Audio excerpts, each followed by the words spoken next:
What's going on, guys? Welcome back to the channel. Today I'm going to be doing an oil change on this brand new 2023 Bronco Sasquatch. I'm here with my friend Trevor. Let's get it started. So what you need to get this job done is you're going to need your pliers. You're going to need a 15mm socket to get your skid plate off. You can use an impact or a ratchet. And you're going to want to use a 27mm socket, or we're going to use a crescent wrench to get the oil filter housing off. You're going to need your oil filter.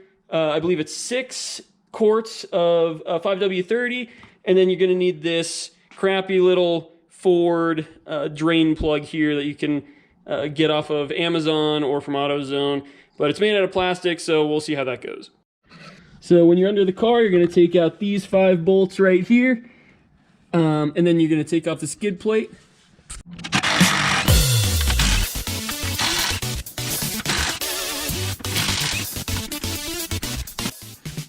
This is what it looks like when you take the skid plate down when you actually use your Bronco for off-roading.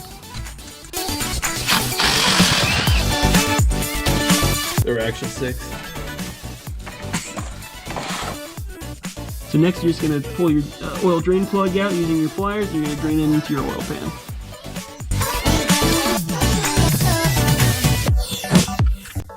So while it's draining, you're going to want to make sure that you crack this oil filter housing open.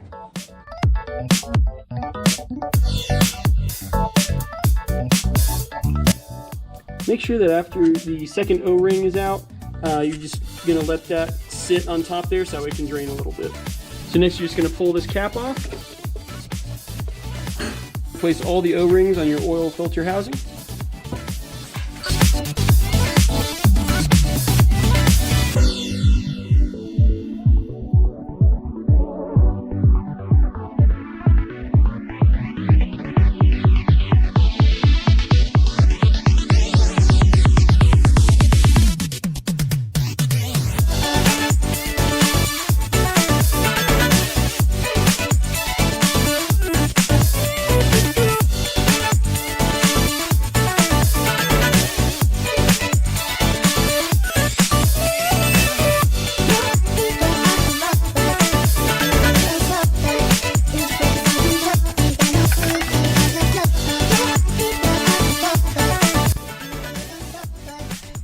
Looks nice and clean.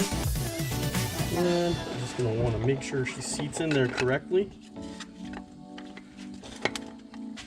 Feel that first O-ring seat.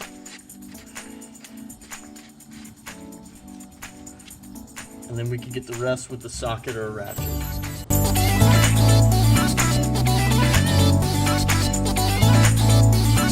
Next, you're going to replace your oil drain plug.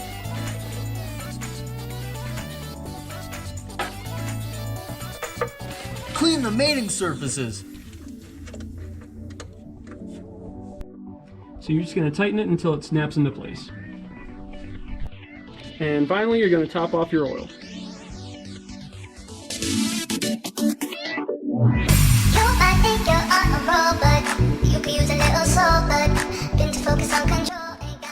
Next, check your dipstick to ensure that you filled it up properly. So now you're just going to replace the skid plate. You're going to put these 2 bolts on first, pretty loose, and then you're just going to slide the skid plate on and then tighten up the rest.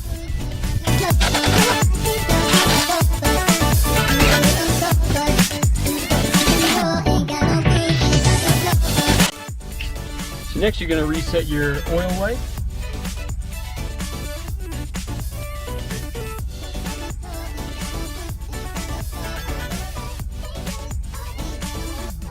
And then you're done. Thank you guys for watching.